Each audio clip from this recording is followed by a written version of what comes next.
WPIHD Milwaukee, a Good Karma Brands radio station. It's time for the best 60 minutes of your life.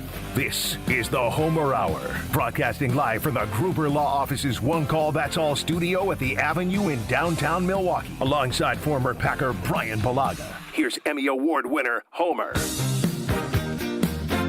No Homer today. He is on assignment. I am your cousin sub of the day. I am Gabe Neitzel in for the home slice. And, of course, I am joined by the Doctor of Football. It's still your official title on this show, right? The Doctor of Football, or has Homer graduated you to a different nickname at this point? Nope, I have not graduated yet. I don't think I ever will. The Doctor of Football, Bryan Bulaga, of course, Super Bowl champ. You can catch him a couple times a week here on the Homer Hour. Can we look into, getting you an honorary doctorate of football degree from the University of Iowa? You've got to have some pull over there. We got to be able to get something, get a nice, diploma behind you, just an honorary, because people give out honorary doctorates all the time, right? We should be able to get you an honorary doctorate of football. I feel like you should have enough pull at Iowa to make that happen. I mean, I like to think that I have a little bit of pull there, but I'm not sure how far my reach goes. I'm just going to be dead honest. Because, being Iowa, as we all know, is like Wisconsin, right? Yeah. They like to develop guys and keep them there and 4 years, 5 years.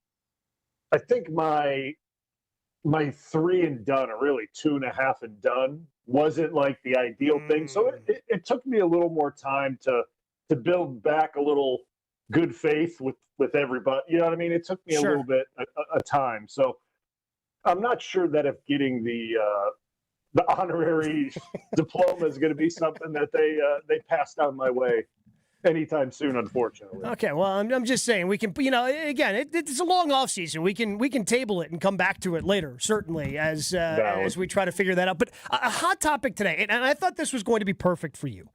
So Wilde and Tausch talked about it. As I was coming in, I heard the guys on KBN talking about it. But this idea that the Packers are stagnant with Adam Stenavich. Oh, I can't believe Steno's back. And I guess my whole problem with this thing, Blue, is I don't know what Adam Stenavich does.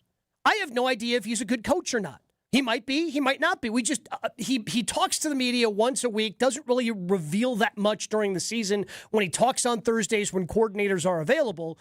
But I thought, okay, maybe Blue can try to give us a little bit of perspective because A, Steno was your offensive line coach in your last year in Green Bay when LaFleur took over in 2019. And then also because LaFleur was calling the plays and obviously Mike McCarthy calling the plays before that, you played for offensive coordinators that didn't call plays. So maybe you can just kind of shine some light on, let's just start there. When an offensive coordinator is not calling plays, in your experience, what has been their role within the team, within the offense? What is it that they're doing on a week-to-week basis? Yeah, so I think a perfect example, and the best one I can name was right when I came into the league, Joe Philbin was the offensive coordinator. Yep. Right. And Joe Philbin's one of the best coaches I've ever been around. I mean, he really is. He's one of the best coaches. Didn't call plays, but was the offensive coordinator. And I feel like their job, obviously, give their opinions on game plans. Obviously, they break down tape just like everyone else, and they give their 2 cents, or maybe they're responsible for a part of the game plan, right? Maybe they build the red zone, or they build the gold zone, or a certain short yardage. That's their responsibility for the week, right? They have that, and then maybe they do that in conjunction with another position group, whatever it may be. It doesn't matter, right? But I think the offensive coordinator throughout the week, right, so we start meetings on Wednesday and we go all the way through Sunday, their job is to make sure that the offensive group has as much information as they possibly can have about the defense, the personnel, and the game plan as they can going into Sunday. So all the offensive meetings that we do, the old coordinator's the guy up at the front, explaining, breaking it down, showing tape, asking questions to guys, and going through the plan. You start with normal down and distance, and then you go to third down, and then you go to blitz pickup, and then it's short yardage, red zone, goal line. They go through all that throughout the week. And their job, when they're not calling plays, right, and this is my experience, because this is really all I've had besides when I went to LA and then Shane Steichen was the OC my first year, which obviously he's a pretty good play caller. Kind of worked out for him. Yep, sure. Yeah. Sure. Another guy that went on to be a head coach in the NFL. Sure. Yeah. Shane's a pretty good, I think, play caller in my opinion. But their job is to make the guys feel like they're ready to go between Tuesday and Sunday, right? Essentially, they're done Saturday. They are done Saturday afternoon when that final walkthrough is done. Like obviously they have responsibilities in the booth, obviously, right? Like they're not just sitting up there silent. Grabbing a popcorn, maybe a soft drink. We're just really enjoying the performance you guys have out there. Yeah, sure. Just watching the game and say, hey, great call there. Like great, like that's not what I mean. But like for the people that say like, that say it's stagnant with Stenovich and this and that, it's like, okay, first of all, like he's a good football coach. Okay. Right. Like he's a good football coach. I thoroughly enjoyed my year with him and being around him and getting to learn from him, especially a new offense.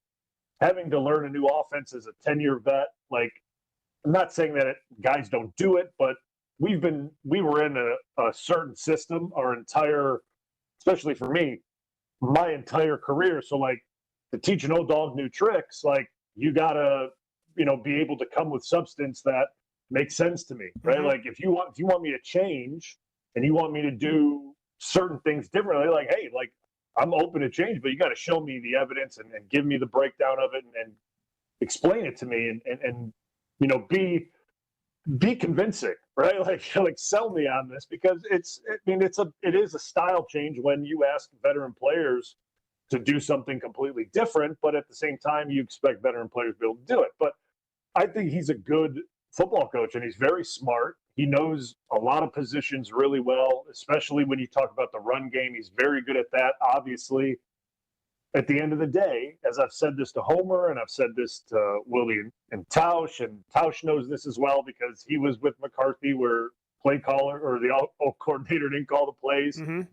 You can get as much info, opinion as you want. You can lay it all out there. But at the end of the day, you're not calling the play when it's 1st and 10, 3rd and 3. You're not making that decision. So for the people to say like, oh, it's on Steno, like, well, what do you want them to do? Well, and that's my thing, like, Blue. That's why I wanted to just have this conversation with you to try to provide context because, again, it feels like there's a portion of the fan base that I don't know if they just wanted somebody fired at the end of the season because they don't feel good about the team losing 5 in a row and then the manner in which the season ended against the Chicago Bears. So somebody should have to go.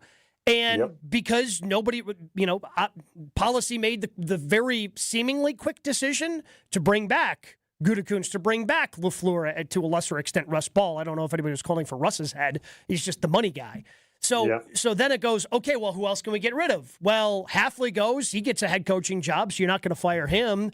Okay, I guess that just leaves the offensive coordinator. But because I honestly just don't know, and I don't want to call for somebody's job if I don't know what they do. It's hard for me to quantify. Yeah. And obviously, Rich Bisaccia is another one that I think a lot of people would have preferred to see go.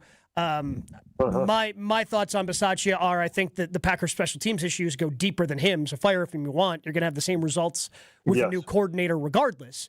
So I think it just kind of falls on Steno's head. And again, it's just because the Packers aren't out front. It's not like Matt LaFleur goes to the podium on Monday and goes, well, here's what everybody's going to be doing this week. Here are Steno's job responsibilities. So I just don't know when you're an offensive coordinator who doesn't call the plays, it's hard to kind of know exactly what they do from outside of the building, from somebody who has never been on the inside of the building.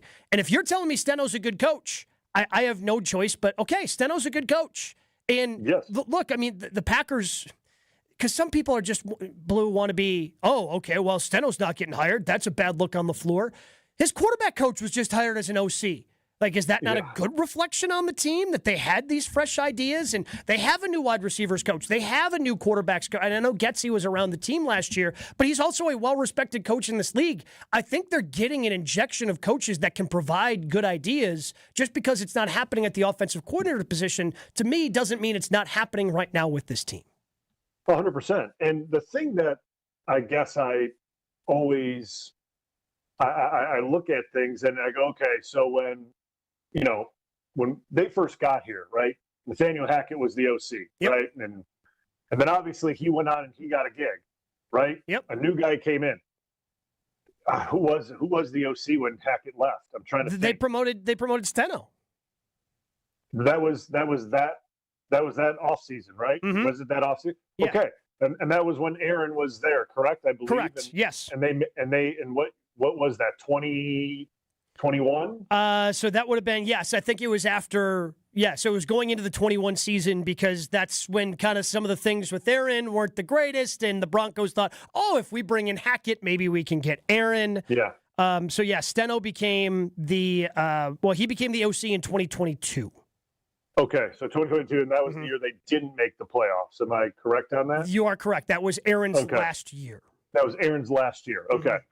So I think that's where people maybe start off a little sour with it. If I'm going to be, if I'm going to nitpick, right? If I'm going to try to find where people are gauging this, because you look at, again, what the OC does when he doesn't call plays is like, I don't want to say that they don't have any hand in it. They obviously are up game planning with Matt and doing all those things, and they're giving their opinions on things, as do all the position coaches. And again, we knew with Hackett, like Hackett's specialty, and I don't even think LaFleur talked about that. This was more of an Aaron thing. That was the whole gold zone era of the Packers, right? Where they're calling the red zone the gold zone because they wanted to score. And that was like Hackett's baby was the red zone stuff. Yep, it was. That was Hackett's thing, was the gold zone. I mean, I remember that presentation. It was like over an hour long. Like it was literally. Wait. He gave a presentation that was over an hour long on why you were going to call it the gold zone? Oh, I mean, it was full of Austin Powers memes and videos. Like, it was amazing. Like, it was just fantastic stuff. And the meeting went on for like forever, every week. It was awesome. Like, it literally was amazing. That's fantastic. But like, a perfect example is that, right? Like, so when they're not the guys calling the plays, their job is to engage the room and get them buying in, believing, enjoying, and you should say, well, NFL players should, but like enjoying taking on the knowledge and kind of engulfing themselves in the game plan. And however you have to do that, Joe Philbin did trivia every week. Like, that was something he did on Fridays every week. It was trivia tied in with gameplay. Like, it was a bunch of Steno. Even when Steno was the line coach and he went through the run game plan, Steno had like awesome videos that he would show throughout. So it's all part of, and I'm sure he still does the exact same thing now. Like, if I had to put money on it, he does the same exact thing and tries to engage guys in certain ways. So like, that's their job throughout the week, because once Sunday comes, they're not making the final call. Like, they don't make that final decision. And, in all honesty, like, people say, "Oh, we need new ideas." What do you think Matt is going to do? This is he's going into his 8th year now. This is going to be his 8th season. Yes, his 8th season. It's his offense. It has changed because of personnel, in my opinion. I truly believe that things have changed offensively for them. Oh, yeah. I mean, I think you have also on the show and on Green Bay Game Day, Wilde and Tausch, all the different places you appear here on ESPN Wisconsin. Like, you have kind of talked about some of the changes, again, that they've made, the way they block at times. Obviously it was different when Aaron was there because Aaron had more input than early Jordan Love, because Jordan you can't throw that on a young player. And Jordan, I'm sure, gets more and more responsibility with this offense each and every year as he continues to grow. But of course, like, this offense is radically different than what it was in 2019. Yeah. So like, while there's been changes, Matt is not going to bring someone in and wholesale it and just completely change things around and just throw new concepts in that don't fit with the scheme that he brought in and what he is fundamentally. Like, it's not going to happen. Like, you look at McVay, right, and Shanahan, where LaFleur stems from. Yeah, they have new OCs every year, essentially. McVay does, right? He brings in a new OC every year that doesn't call a single play. But McVay's style and scheme doesn't change just because he brought in a new guy that may have some fresh ideas. It's McVay's scheme. It's the same thing. Now, obviously, there's different concepts and routes within the, but like, you're not bringing in something that is radically different because we need some change. Like, that's not happening. Like, that doesn't work.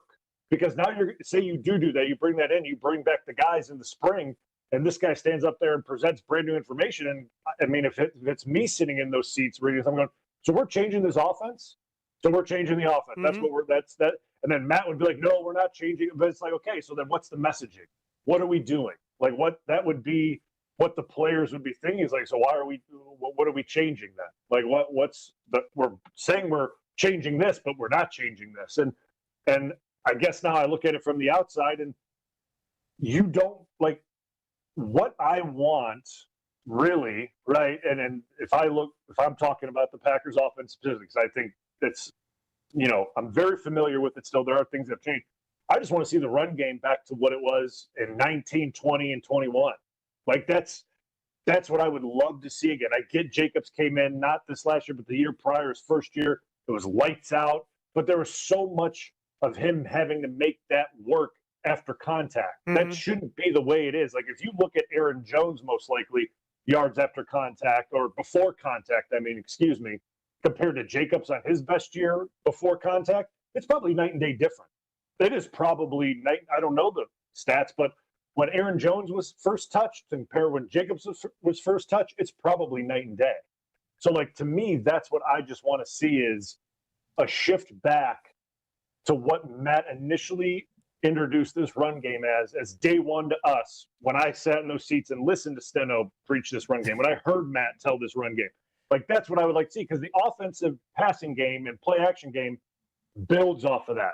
It goes off of that. That's how everything is built. It's built around the run game. And when you can bring that back, people will start to go, well, this was what it looked like when Aaron was here in 20 and when he won back-to-back MVPs in 20 and 21. Like, what the heck? So I'm glad you brought that up, because coming up next, one of my biggest concerns is that offensive line. I feel like we focus a lot on the defense, understandably so. But I want to talk about the offensive line with the doctor of football, Bryan Bulaga. I'm Gabe Neitzel, the cousin sub of the day. More Homer Hour coming up next. More of the Homer Hour coming up next on ESPN Wisconsin and the ESPN Wisconsin app. Southbound 43, still a pretty hefty ride from just south of Capitol Drive down through the Marquette Interchange and onto the high-rise bridge. You're back on the brakes all the way down past the Kinnickinnick River. So that's going to be a little bit of a tight squeeze there. Those delays came back. Westbound 894 backing up out of the Mitchell Interchange past Loomis. Southbound 894 slowing just south of National Avenue down and around the Hale Interchange almost to Loomis. And eastbound 94, you're seeing delays from 92nd Street all the way to Hawley Road, then back on the brakes from the stadium past 35th Street. And checking the TMJ4 Storm Team forecast tonight, increasing clouds, lows of 34. Tomorrow, mostly cloudy, chance for afternoon rain, a high of 45. From the WTMJ Traffic Center, I'm Debbie Lazaga on 94.5 ESPN. Break down all the lines, the locks, and the long shots with a weekly wager. Like, yes, we know you made it this far, but you lost the way we told you have to stop losing. With Josh DiMaggio and Ben Brust. You were a better team, you had a big lead, and then you did what we saw you do 3 weeks previous? Tune in Wednesdays from 6 to 7 p.m. live from the Potawatomi Sportsbook on 94.5 ESPN, the ESPN Wisconsin app, and ESPN Milwaukee on YouTube. The only thing that tops our selection is your savings discount liquor. According to American writer H.L. Mencken, a well-stocked bar can create over 17 billion different cocktails. Hi, this is Marie from Discount Liquor. I don't know if 17 billion is accurate or not, but I do know that Discount Liquor is the place to find everything you need to be well-stocked for any occasion. Discount Liquor is Wisconsin's home to over 2,000 varieties of beer, 3,500 types of liquor, and over 8,000 wines. Our unparalleled selection is rivaled only by our incredible savings and everyday low prices. And we know how to take care of our customers, no matter the occasion. In fact, Discount Liquor has won numerous national and local awards. Visit Discount Liquor at our Milwaukee or Waukesha locations. Family owned and operated since 1960. The only thing that tops our selection is your savings discount liquor. In Milwaukee on 51st in Oklahoma, and in downtown Waukesha on Main and Barstow. Check out our specials at discountliquorinc.com. Wisconsin Indoor Golf Center is teeing up the third tournament of the season with another can't-miss event and 1,000 in cash prizes up for grabs. Hey, ESPN Milwaukee, this is Gary Ellison, inviting you to a two-man scramble at the iconic TPC Scottsdale, all played on Wisconsin Indoor Golf Center's spacious state-of-the-art simulator. Sign up now at wisconsinindorgolfcenter.com. It's just $120 per team, and teams must get their round in by February 28th. Your chance to take on TPC Scottsdale starts today at wisconsinindorgolfcenter.com. My house has a new glow. I love my windows. Universal Windows Direct. Hey, it's Kyle Wallace. Right now, buy 2 windows, get 2 free, and 0% financing for 36 months plus $500 off your project. Restrictions apply. Call 414-410-2000. And like me, you'll be saying, I love my windows. I love my windows. They've got that brand new home effect.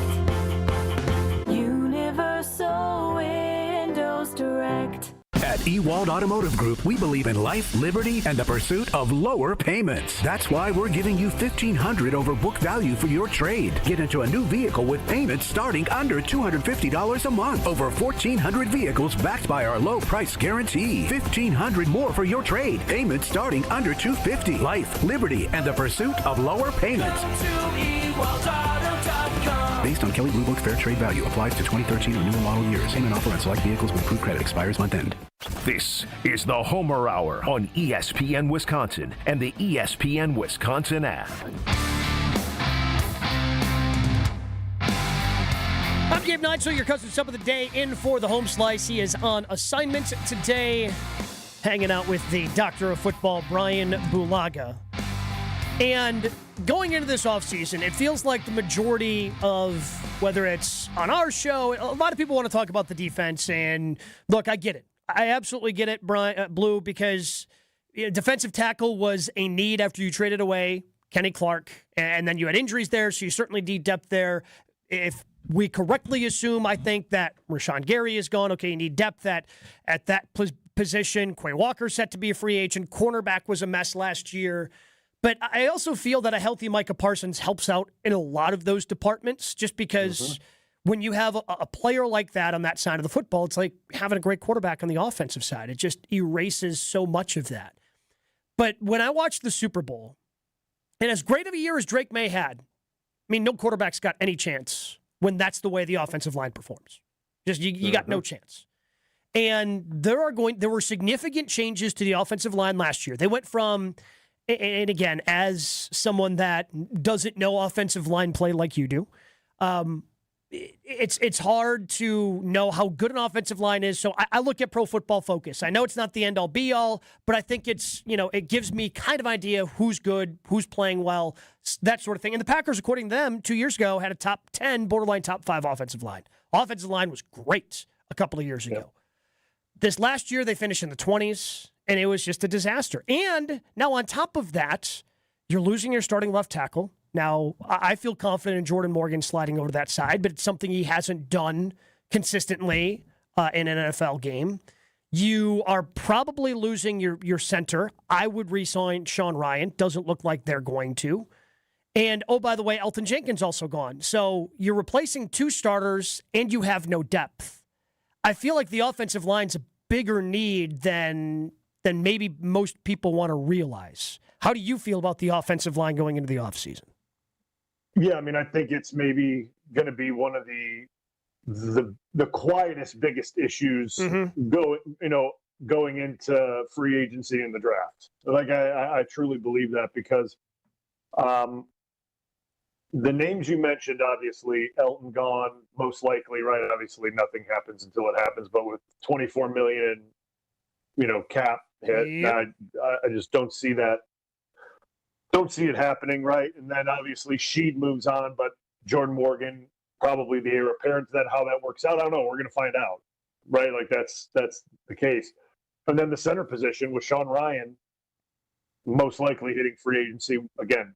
Just my guess. So you're essentially looking at, guys that played a ton of football. I get Elton got hurt last year, but guys that played a ton of football walking out the door. And how do you replace that? And already going into the season, they signed a couple guys, Kennard and things like that. But like even when he had the chance to play at right tackle, they didn't play him. Mm-hmm. Like he didn't play, which again, it's a head scratcher. But maybe they didn't think he was ready or wasn't the top guy at the position. But already going into this last season, I was concerned about depth. I was saying if a guard goes down, where do we go? Didn't think that if the center got hurt, where do we go? Like that wasn't even a question. Now it's who's starting there, like who's going to play there, because there is no depth there, unfortunately. Like there's no depth behind the guards, there's no depth behind the tackles, and we don't have a center. How did Sean Ryan play when he played center? Because again, from my untrained eye, I felt like he played good enough where I would want to bring him back. I would want him to be the starting center. And look, if you draft someone and he ends up being the starter, cool. Now Sean Ryan's your backup interior player who we know can play guard. We now know he can play center. And that's important to have that I know the Packers value versatility. It doesn't seem like he's going to be a guy that breaks the bank.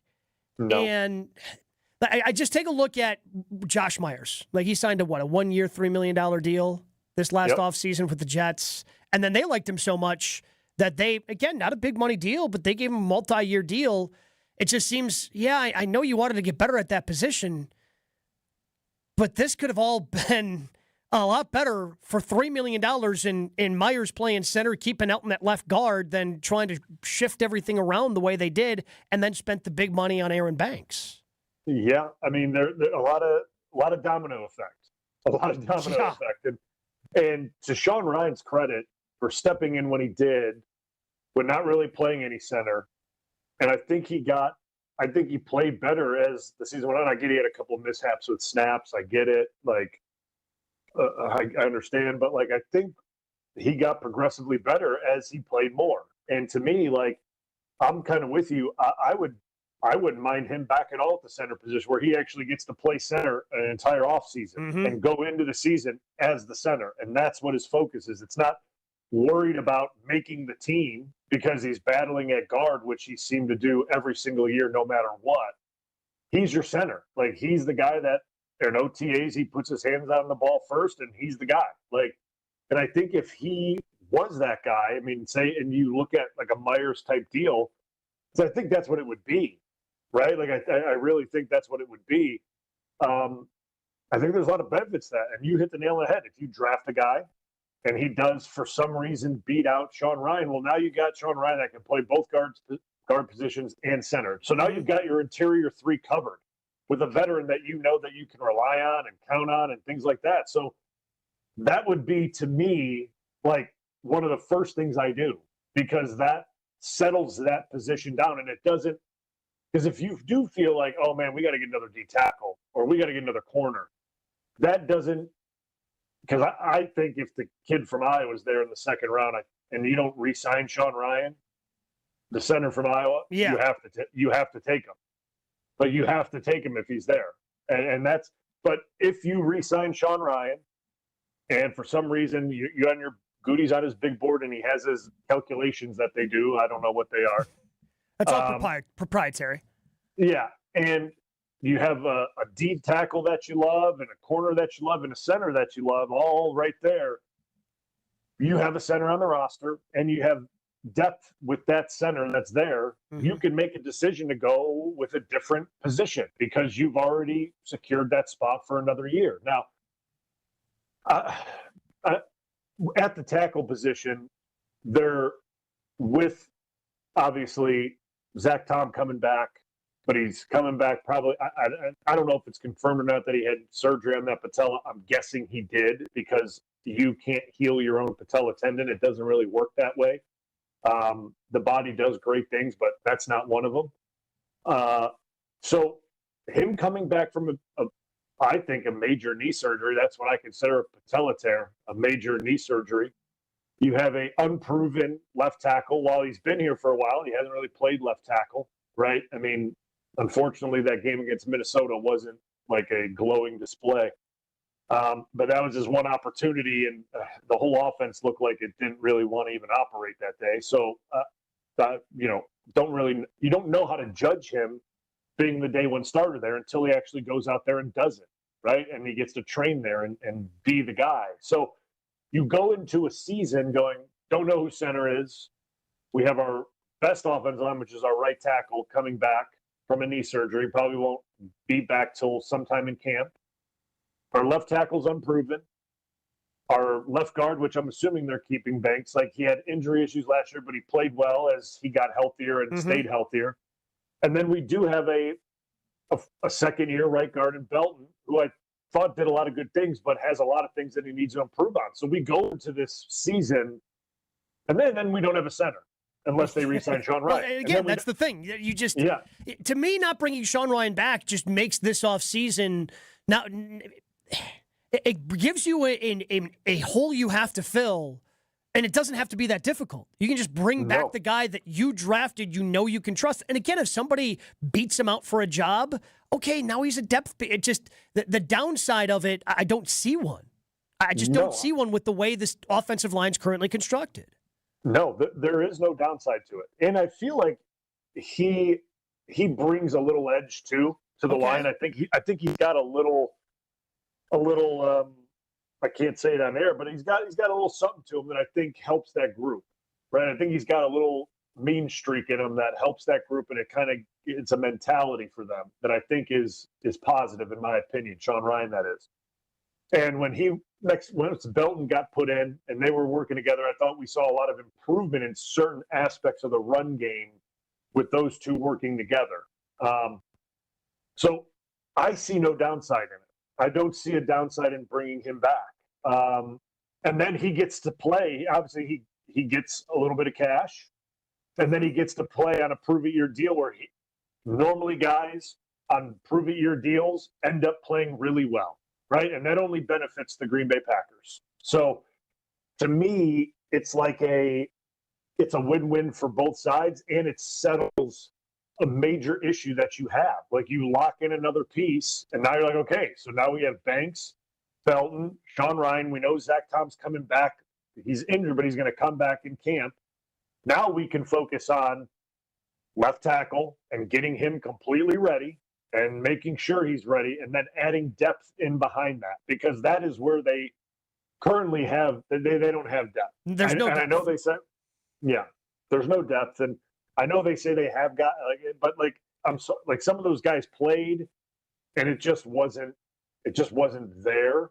And now maybe, they're young, Brian, give them time. Well, you don't get much time you don't get much time in the NFL. Like if you're a backup guy and you go in, you got to perform, and you got to make sure it looks exactly the same or better. Like that's, unfortunately, it's a really tough gig, but that's what happens. That's professional sports. That's what professional sports are. And again, like they drafted Jacob Monk.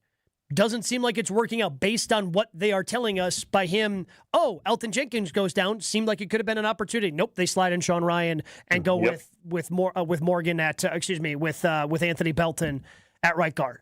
It's just that they're telling us that Monk wasn't ready, and he, again, based on that, makes me think he can't be the starter. So you're going to have to figure some stuff there. Is when Sean Ryan got hurt in the Chicago game. Mm-hmm. Monk didn't go in. I don't know if Monk was dressed or not. So like that kind of shows you where they're at with him and his development right now.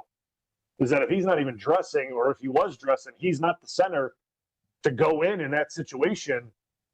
Where are we at, right? Like what's going on? What's the issue here? And to me, that's the depth part of this thing that unfortunately we've seen over the last few years with Green Bay. Not as much like you said a few years ago when they were performing at a really high level, but this last year, I mean, we were hit with injuries week one. Mm-hmm. It started week one with Zach Tom, and it started. Well, I guess it wasn't an injury, but it started with Elton Jenkins not showing up to the minicamp stuff because he was trying to get money on his contract, which the Packers weren't going to give him. And that put him behind the eight ball. Again, getting those reps with the first team, with Jordan as the center. I think that kind of just put him behind the eight ball and felt like they were chasing on the offensive line all year long. And I would just like to try to solidify this as much as they can before we hit June. And you're going into mini camps, and you know who the five are, and all five are going to be there. And look, I know Zach Tom probably won't be able to participate in June, again, coming off the knee surgery, but he's the one you worry the least about. Okay, so the other four can continue to gel. The guards in the center, and that's my dream. Whether or not that becomes a reality, Blue, I guess remains to be seen. He is the doctor of football. He is Bryan Bulaga. I'm your cousin sub of the day, Gabe Neitzel, in for Homer. More on the Pack next on the Homer Hour. The Homer Hour is back after this on ESPN Wisconsin and the ESPN Wisconsin app. Well, southbound on 43, still going to be heavy, but it starts to slow down just before Locust. And that takes you all the way down through the Marquette, down past the KK River crossing, all the way to about Oklahoma Avenue. Northbound, still all clear. Westbound 94, we've got backups from about 35th Street all the way to Mitchell Boulevard. Eastbound is tightening up from 84th Street to Hawley Road, and still have some delays on 41 southbound from Silver Spring down past Capitol Drive. And checking the TMJ4 Storm Team forecast tonight, increasing clouds, a low of 34. Tomorrow, mostly cloudy, chance for afternoon rain, a high of 45. From the WTMJ Traffic Center, I'm Debbie Lazaga on 94.5 ESPN. Homer here with a message about Three Pillars Senior Living Communities, located on a serene setting along the Bark River on 300 gorgeous acres. Three Pillars Senior Living Communities is a top-ranked full continuum community. Active adult, independent living, assisted living, memory care, skilled nursing, and rehab. Three Pillars, the hands-down choice for you or your loved one. Been there. Know people who live there. They love it. You gotta go to Dousman and see it in person. Get all the info on Three Pillars at threepillars.org. Want your brand to turn heads and win hearts? Captivate Exhibits can bring your brand to life by transforming lobbies, creating history walls, and beautifying facilities. For over 32 years, Captivate has been the MVP of trade show exhibits and workplace design and fabrication. Let Captivate craft immersive branded environments that tell your story boldly, beautifully, and with purpose at events and around the office. Score big by making your next event or your own space unforgettable. Create something legendary by getting started today at CaptivateExhibits.com. An ESPN Radio Extra Point with Michelle Smallman. We saw Chris Paul's career come to an end over the weekend. Do we think that that's what LeBron wants? Just something that doesn't have the proper amount of fanfare? That's what he's earned. It reminds me of your type A friends and your type B friends when you go on a vacation, right? There's the type A friend that likes to make the itinerary, that likes to be in control, that likes to plan everything. The type B friend just shows up, doesn't know where dinner is, doesn't have the things that they need for the vacation, just is there for vibes and a good time. LeBron is pretending to be the type B person right now. He's like, yeah, I just want to live. I just want to enjoy it. When I know, you guys will know. Come on. Everything that we know about him is that he likes to be in control of his career in a pretty significant way. If it is going to be the end, I cannot imagine that he would just want to leave that up to chance and decide randomly at the end of this season that this is going to be the end. 30 for 30 presents the Philly Special. 38 seconds to go. We're on the 1 yard line, fourth down. We call timeout. It was all about the Patriots. They were built for this. Nobody was quite sure what the Eagles were built for. Right away, the Philly Special jumped in my mind. You want Philly? My pause was just like, yeah, let's do it. That's it. This isn't the play of the game, folks. This is the play of the season. Stream the Philly Special now on the ESPN app. Time is valuable. That's why Lowe's Blueprint Takeoffs turn blueprints into quotes faster. Bring us your plans, and we'll generate itemized material lists to make quoting easier so you can get back to building. Plus, at the Lowe's Pro Desk, you get access to thousands of building materials not sold in store. And when your order's ready, we'll deliver everything to the job site. Improving is easy at Lowe's. You're listening to the Homer Hour on ESPN Wisconsin and the ESPN Wisconsin app.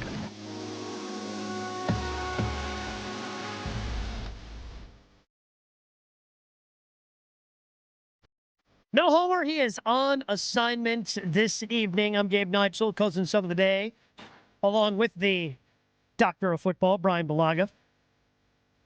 Blue, one of the big stories in the NFL over the weekend, the NFL had filed a grievance against the NFLPA, and an arbiter had ruled that the NFLPA can no longer make public the grades that they have done for teams over the last handful of years. And those grades range from, the workout facilities to how good the food was in the cafeteria to how good your head coaching was, how good the ownership was. And ultimately, it was ruled that, okay, this is too disparaging and a violation of the CBA.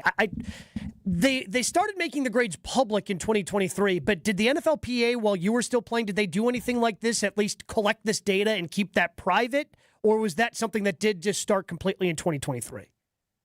That started in 2023. Okay. I wish, not that I had any complaints about the Green Bay, not that I had any complaints, because they do everything about as top of the line as there can be. Like, I'm just being honest. Like, that's the type of organization it is. So it's not like I had anything disparaging to say, but you do like to get that feedback out, right? Like, you do like to let people know, especially, okay, so like, this is my point of it, right? Like, people pay their hard-earned money to go to that stadium and watch games and go to the pro shop and do all those things. And that helps, obviously, that's revenue for the team, right? That's revenue for the team. And when people have a bad football team that they're fans of and they're spending their money and then the players come out and say, this place is junk, people are going, so what are we, all this money that we pay this team for season tickets and merchandising and what are these owners doing with it? And that's where it gets put out, right? Like, facilities are junk, cafeterias junk, travel's junk, everything's junk, and then they wonder why their product is junk on the field. Like, it's very clear. So, like, I like that information was put out. Yeah, because the information, Blue, to me, it was more or less just for the fans. Because I'm guessing, and maybe I'm completely off on this, when you went to the Chargers in 2020, did you reach out to anybody that you knew that played for the Chargers or had anything to do with that organization? Hey, how's this over there? Before you signed with the Chargers and you thought you might be going over there, did you reach out to anybody before you signed that deal to kind of get a feel for what it might be like? No, not really, because Campy was the O-line coach there. Okay, there you go. Campy had just been hired, and I'd been talking to Campy, and obviously that, to me, was like, there was someone I trusted there. There's someone that I liked that he was going to be my coach. So, like, that's when I looked at it, that was it. Now, the current Chargers facility that they're in right now is insane, from what I hear, and it's absolutely, it's absolutely immaculate. That was not the case when we were there. We'll just put it that way. And two, it was COVID, and it was just it was really a nightmare. We'll just put it that way. Like, let's just leave it at that. But, like, obviously the Chargers' new facility, El Segundo, is like, I think it's like top of the league because it's immaculate. But what the NFLPA should do, if they can't release it, give it to former players. I'll post it. That's not the NFLPA doing it. I'll post it, and former players will post it. We'll post it because that's a ridiculous ruling that can't, too disparaging to the owners. Like, what? Well, then why don't you clean up your act? Like, seriously, like, then clean up your act. If you're embarrassed by it, what are you embarrassed by? It's your team. You're the billionaire that owns it. What are you embarrassed by? If it's so good there, why would guys say it's not? And then, to me, it's a ridiculous ruling. It makes absolutely no sense. And I don't know if it can be appealed or how they're going to go around it, but the NFLPA better go around it some way, somehow, and still release those some way, somehow. So they're still going to, the NFLPA said they're still going to conduct the surveys because they do think, and again, even if it's just for internal, for the players to know, that's fine. Yeah. But again, if some of that information leaks, like, what's the PA supposed to do, Blue? We didn't know. That wasn't our intention that it was going to leak. Yeah, it certainly wasn't. Like, normally the PA releases it on their, like, official website and Twitter handle and Instagram and everything. We didn't release it. I don't know what you're talking about. I mean, I would be more than happy to release it. I don't even know if that's allowed or not, but I would love to do it because, like, that's stuff that should be out there. these are these franchises are worth, who knows what Seattle's going to sell for. I would assume close to $10 billion would be my guess. Kind of feels like it, yeah. Yeah, close to $10 billion. So, you're telling me that you have junky facilities when franchises are being sold for $10 billion? Come on now. And I get college is a different thing, but these colleges are in better, they have better facilities. Mm-hmm. And it's not a professional sport. I get it is now because they all get paid, but it's regardless of the fact. Well, they were making all that money before, Blue, so it had to go somewhere because it couldn't go directly to the players. Now that money does go to the players. Yes, now it does. And it did go into facilities. That is for sure. I mean, it was always, at least at Iowa, they were always top facilities. And I don't know if the Badgers have updated theirs. I don't really know about that, but I know Iowa's was always state of the art stuff. But I don't understand how a judge can look at that and go, yeah, this isn't any good. We don't like transparency here. Let's shut this thing down. It's it just doesn't make any sense to me. And I'm sure it was the same circuit in Minnesota or wherever all these claims always get filed by the NFL, or in New York, wherever it is, probably the same judge that's hearing it. I mean, it's got to be, because no other place or no other judge would looks at this and go, why does this hurt your feelings? Does this make you feel bad? That's basically what happened, because there was one owner, Blue, who got an F on last year. Now there was plenty of D's and D pluses, but there is only one owner out of the 32 teams last year that received an F. And he was reported, or I guess rumors are saying that he is the one that was kind of leading the charge on this. If you had to guess, who is that one owner that got an F on the report cards last year? I'd say the Browns. It was not. It was not the Haslams. No. The Haslams, for ownership, the Haslams got C+. Oh, wow. C+. Okay. C+ for the Cleveland Browns. Okay, so who got the F? I don't know. I mean, I can't. That would be Woody Johnson and the New York Jets. Oh boy. Well then, yeah. There's your guy leading the charge. Yeah, he was there. He is. Just so we can get these out, if people aren't familiar. So for the Packers last year, treatment of families, the Packers got a B. Food and dining area was an A-. The nutritionist / dietitian was an A-. Locker room was a B, which would have probably gotten a higher grade because they redid the locker room last year. So exactly. So they got a B, so that would have been upgraded this year. Training room A-. Training staff is a B. Weight room A. Strength coaches B. Team travel A-. Head coach A-. and ownership A-. Pretty good report card across the board. Yeah, I mean, as expected. And honestly, they see a B, they're upgrading it that offseason to make it an A. Yeah, honestly, that's what they do. And obviously, the training staff, I know all those guys. Nate, I got Andrew. I know all those guys. Those guys are fantastic people. They care. So it's all. That's all based on guys. Sometimes guys get their feelings hurt over things that they shouldn't get their feelings hurt. It's all kind of. Yeah. That's not based on the talent of the guys in the room. I can assure you that. That's nothing to do with that. And I feel like people have been singing the praises of the training staff. Again, going back, with Chewy on the morning, whether it's Chewy, whether it's Tausch, whether it's you, it feels like everybody just sings the praises of the line of the training staff that the Packers have had. Yeah, they're great. They're great. And obviously, Pat retiring, McKenzie, the team doc, obviously he retired this year, but I'm sure I don't know the new guy, but I'm sure who they brought in was an understudy of Pat and learn the tricks of the trade. So they're fine in that department, and that's my opinion. So great report card, actually. Would have been better this year. Yeah, and it would have been, even better this year. Or maybe this one will leak. Who knows? Maybe the PA will reach out to you and you can leak the Packers one for them. I'd love to. We wrap up the show, get you that discount liquor poll question of the day coming up next on the Homer Hour. More of the Homer Hour coming up next on ESPN Wisconsin and the ESPN Wisconsin app.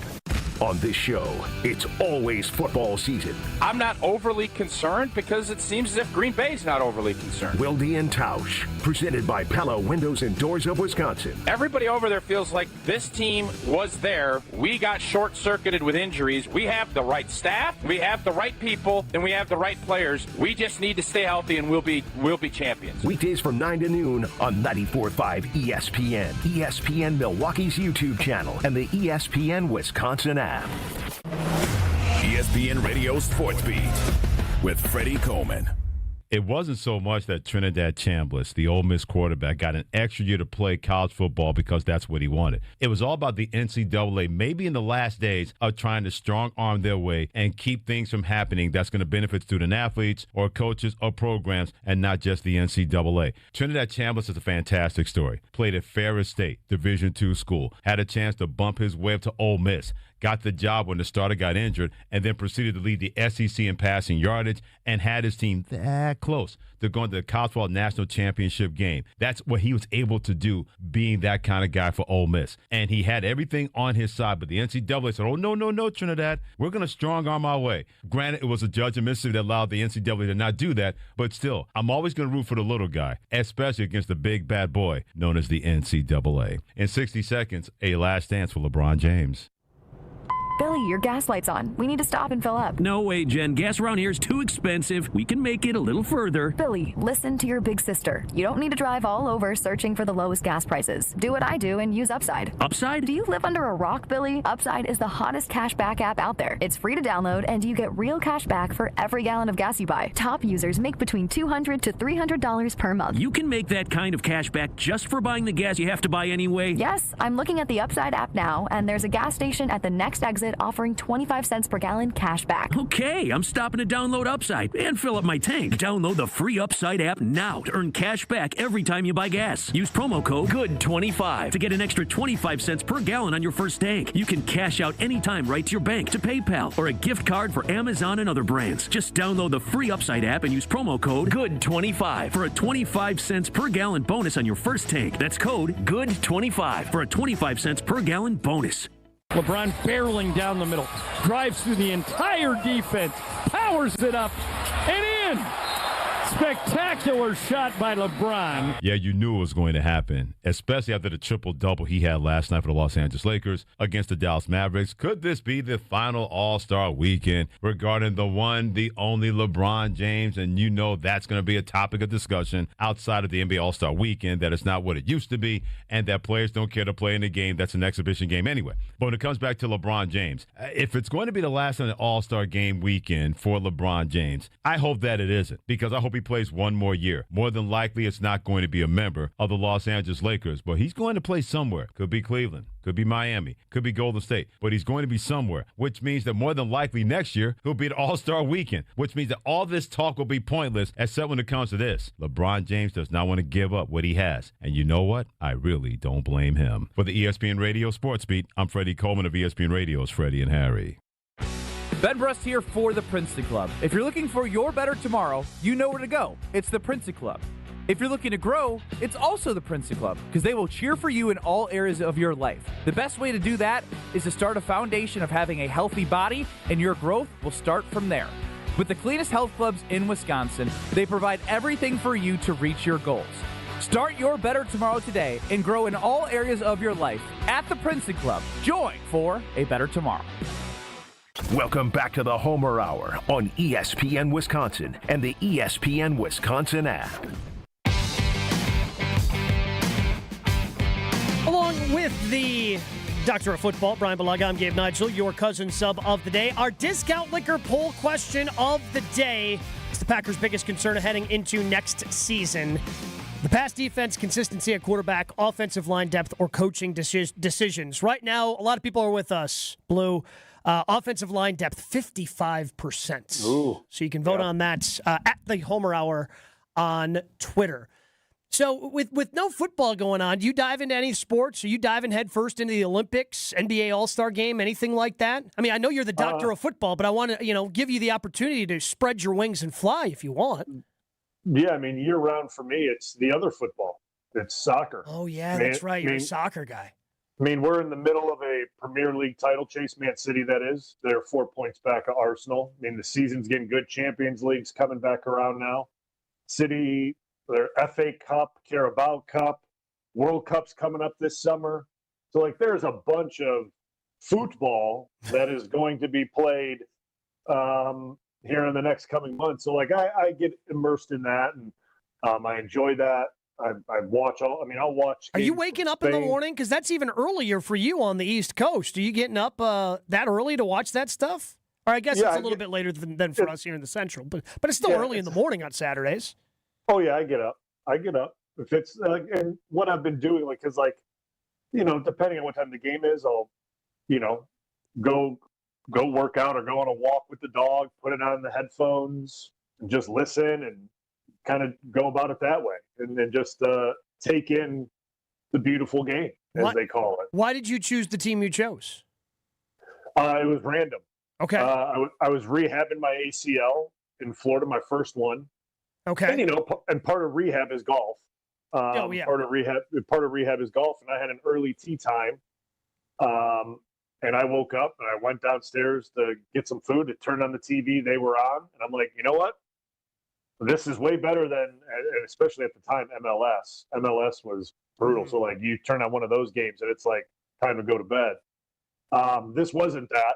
And I was watching. I'm like, this is good. They're actually, like, scoring lots of goals. They move the ball around really fast. Like, this is fun to watch. And the team was Manchester City. Everyone knows Chelsea and Manchester United, and like every like, you may not even be a soccer fan, but you know those brands, right? Like, they're big, you know. Yes, like, you know those brands, and I'm like, Manchester City. I go, they must be, like, obviously the other team in Manchester. I go, oh, I'm gonna cheer for them. I'm gonna cheer for them now, and why not?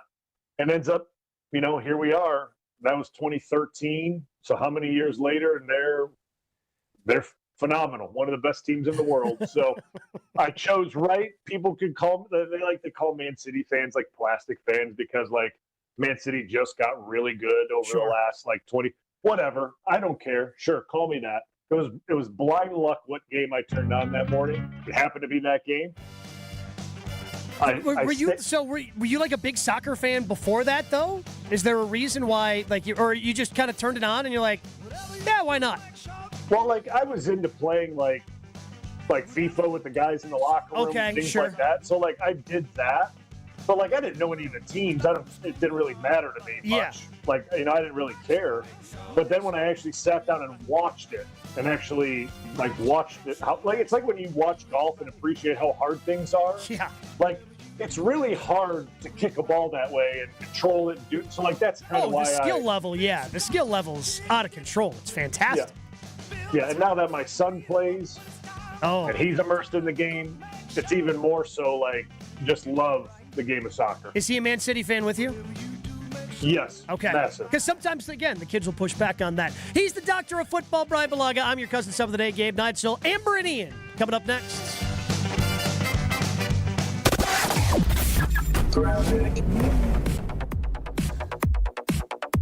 Wrapping things up with an